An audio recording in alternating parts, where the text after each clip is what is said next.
2021년 8월 27일 금요일 철야와 28일 새벽기도 겸하여서 주님 앞에 올려드리시겠습니다.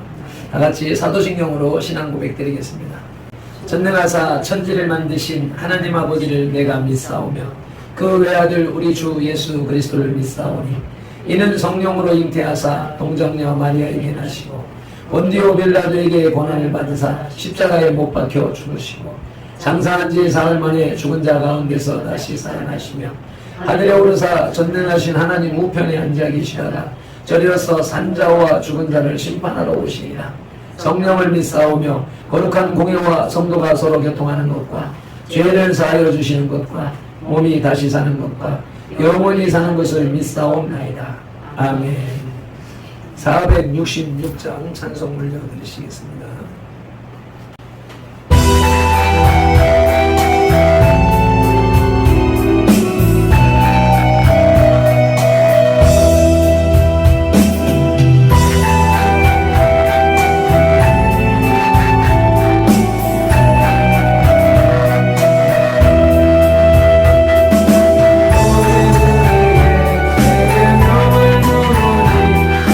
너희를 잡아줄 수동사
아멘, 아멘. 오늘 우리에게 주시는 하나님의 말씀은 로마서 4장 13절 말씀입니다.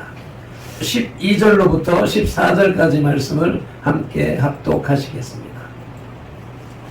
또한 할례자의 조상이 되었나니 곧 할례받을 자에게뿐 아니라 우리 조상 아브라함이 무할례 시에 가졌던 믿음의 자취를 따르는 자들에게도 그러하니라. 아브라함이나 그 후손에게 세상의 상속자가 되리라고 하신 언약은 율법으로 말미암은 것이 아니요 오직 믿음의 의로 말미암은 것이니라. 만일 율법에 속한 자들이 상속자이면 믿음은 헛것이 되고 약속은 악이 되었느니라. 아멘.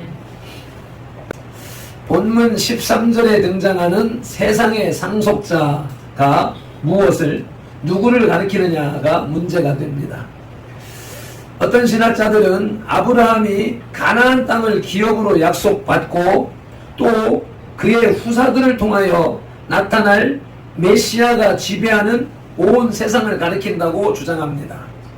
그러나 또 다른 신학자들은 16절에서 아브라함의 약속은 믿음을 가진 모든 사람에게 해당된다는 사실을 들어서 그 약속은 단순히 육신으로 아브라함의 후손된 자가 차지할 축복이 아니라 영적으로 아브라함의 후손된 성도들이 누리게 될 영적인 축복이라고 말합니다. 아멘. 디모데후서 2장 12절에는 함께 왕노릇할 것이라고 하는 말씀. 육신적인 메시아, 정치적인 메시아가 아니고 영적인 메시아, 우리들까지도 하나님의 나라에서 왕노릇하게 하실 수 있는 그런 메시아라고, 그런 세상의 상속자, 하나님 나라의 상속자라는 것이죠. 바울은 아브라함의 영적 후손의 의미를 말했을 것이라고 보는 것이 요 문맥상 옳겠다는 것입니다. 여기서 또 한 가지 문제가 제기되는데, 그것은 모세에게 주신 율법과 아브라함에게 주어진 언약과의 관계입니다. 만약 율법을 단순히 모세의 율법이나 또는 구약 성경 전체로 보게 되면 이 율법은 언약과 서로 상치되는 것으로 느끼기 쉽습니다. 왜냐하면 본문은 언약이 율법으로 말미암은 것이 아니라고 말하고 있기 때문입니다. 그러므로 여기서 말하는 율법은 죄를 드러나게 할지언정 그것으로는 도저히 의롭다함을 인정받을 수 없다는 의미로서의 율법으로 보는 것이 좋습니다. 아멘. 하나님 나라의 운영의 근간이 되는 그 성문화된 율법, 그 자체를 말하는 것이 아닙니다. 율법은 순종하고 실천하는 믿음으로 의롭다함을 받은 아브라함의 언약이 죄만 드러낼 뿐 의롭다 하지 못하는 행위 율법과는 단연코 무관하다고 말했던 것입니다. 아멘. 이런 성경 내용을 바탕으로 해서 행위와 구원에 관하여서 지오라마 비전하시겠습니다. 마태복음 1장 1절을 읽어보시겠습니다. 아브라함과 다윗의 자손 예수 그리스도의 계보라. 이렇게 해서 1절로 시작해서 17절까지 예수 그리스도의 족보가 쭉 나열되는데 여기에 아브라함이 제일 처음으로 기록되어 있습니다.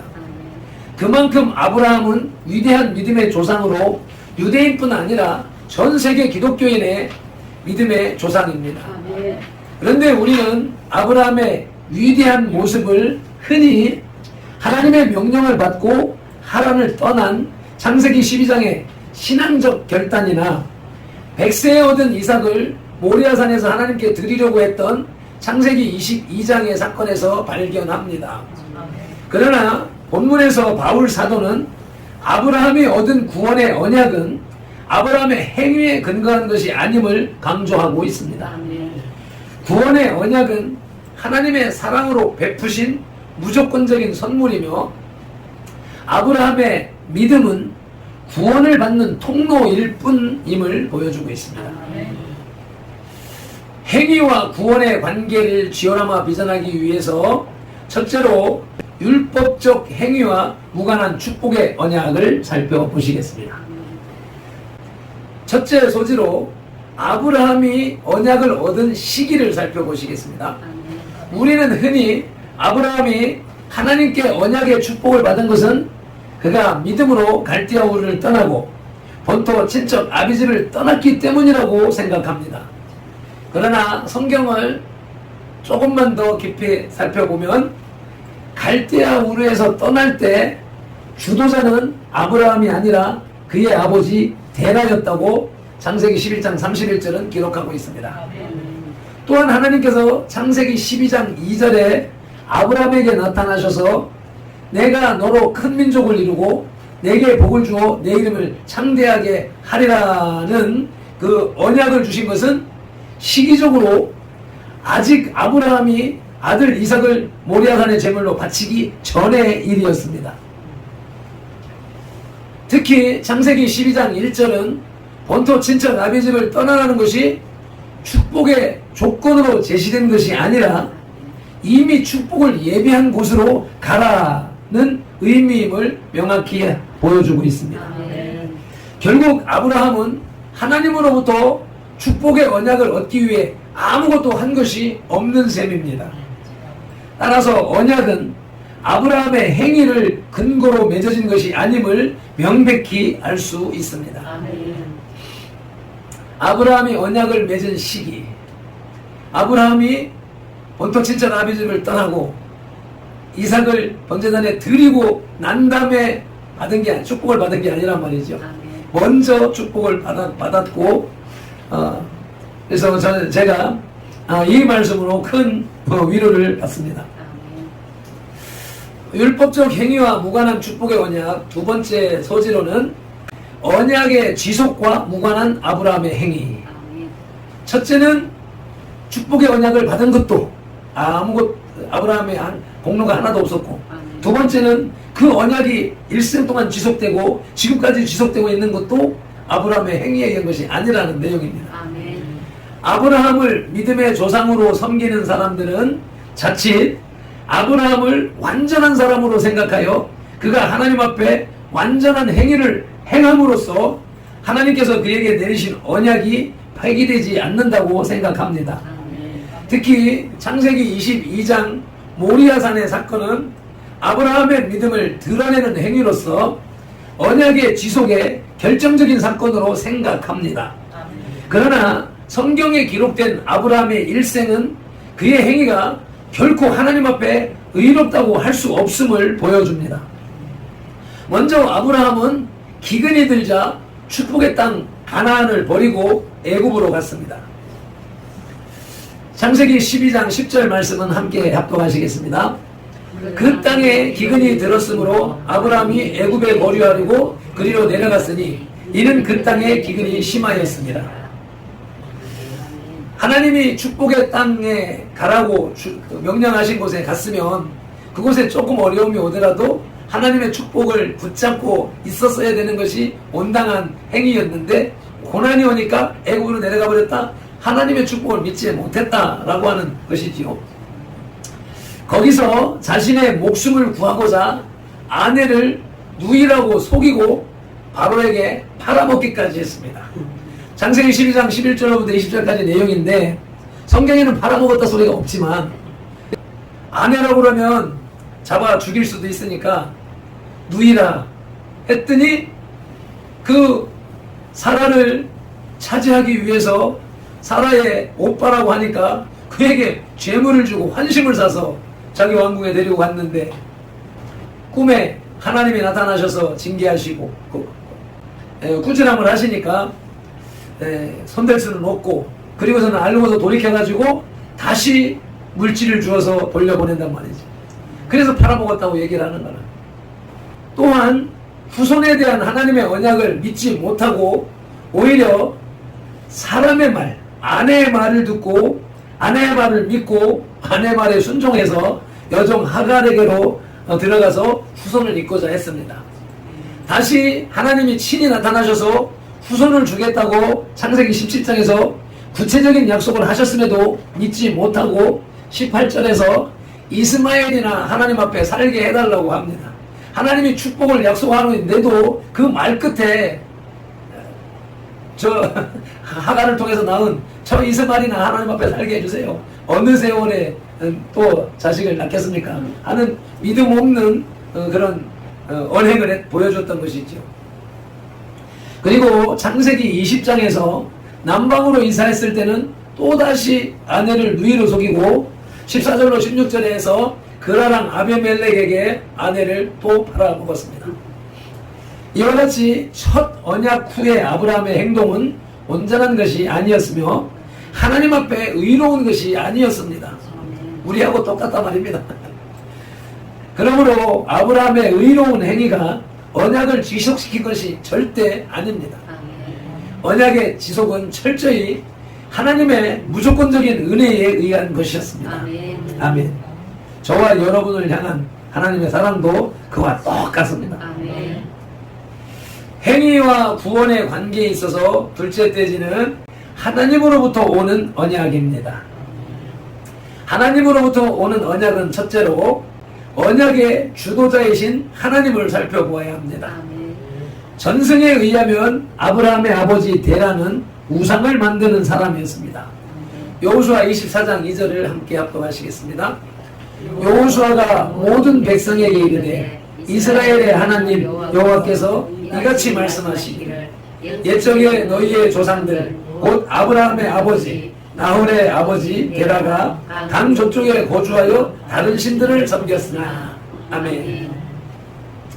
따라서 당시의 역사적 배경으로 볼 때 아브라함도 우상을 섬겼을 것입니다.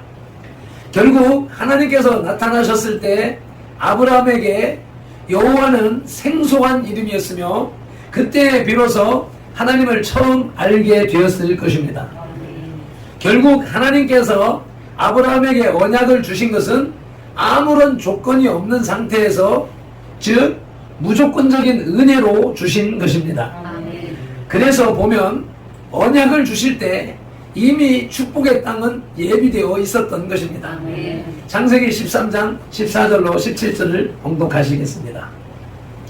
롯이 아브라함을 떠난 후에 여호와께서 아브라함에게 이르시되 너는 눈을 들어 너 있는 곳에서 북쪽과 남쪽 그리고 동쪽과 서쪽을 바라보라.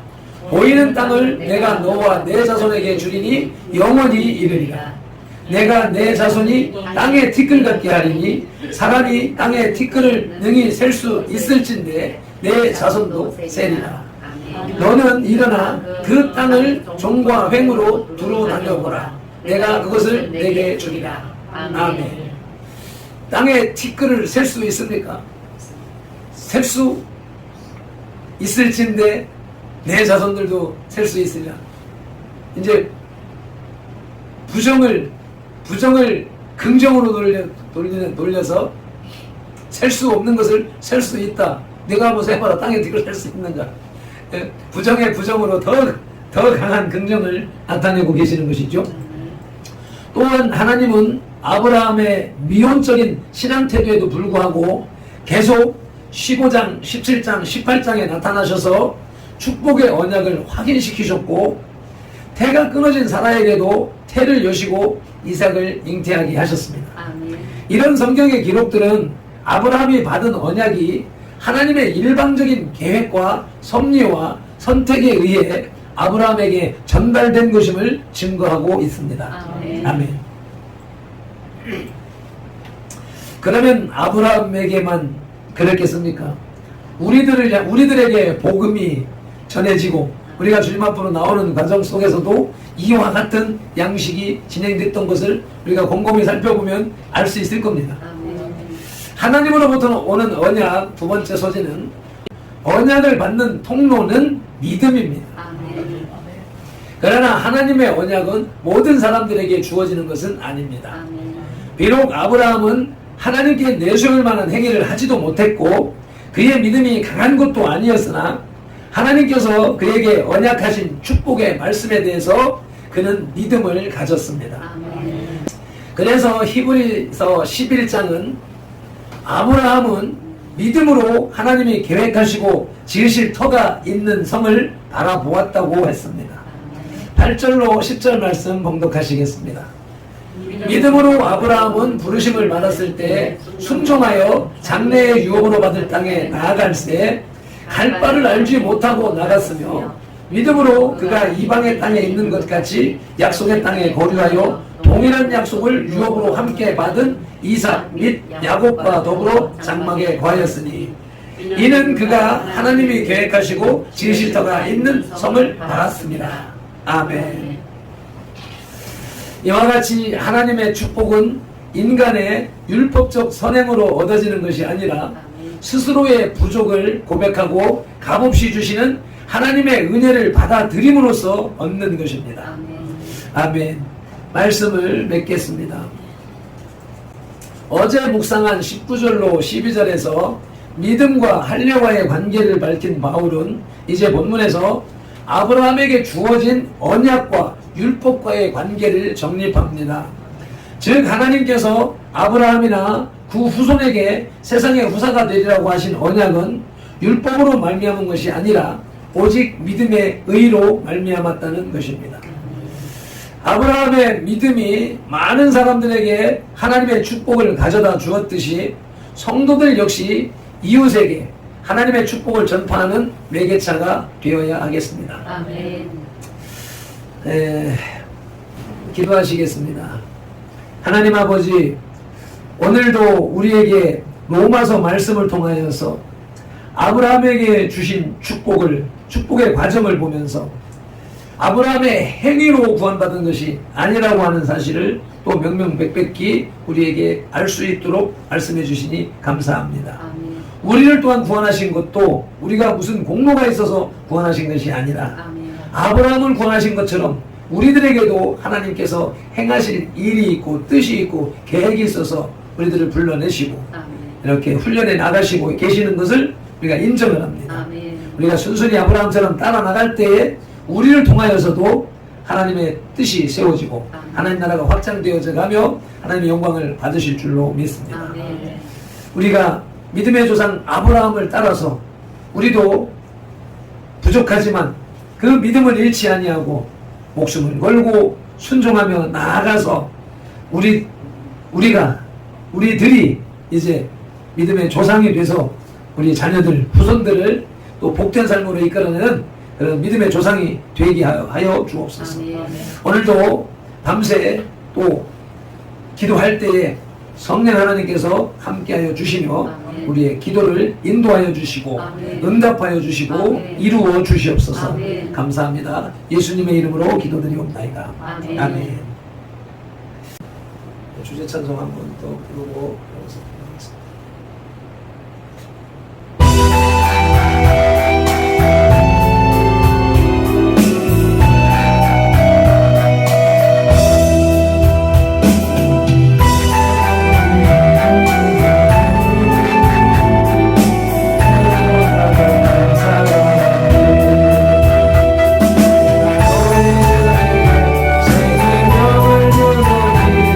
나 너희들을 사랑하니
자손을 통하여서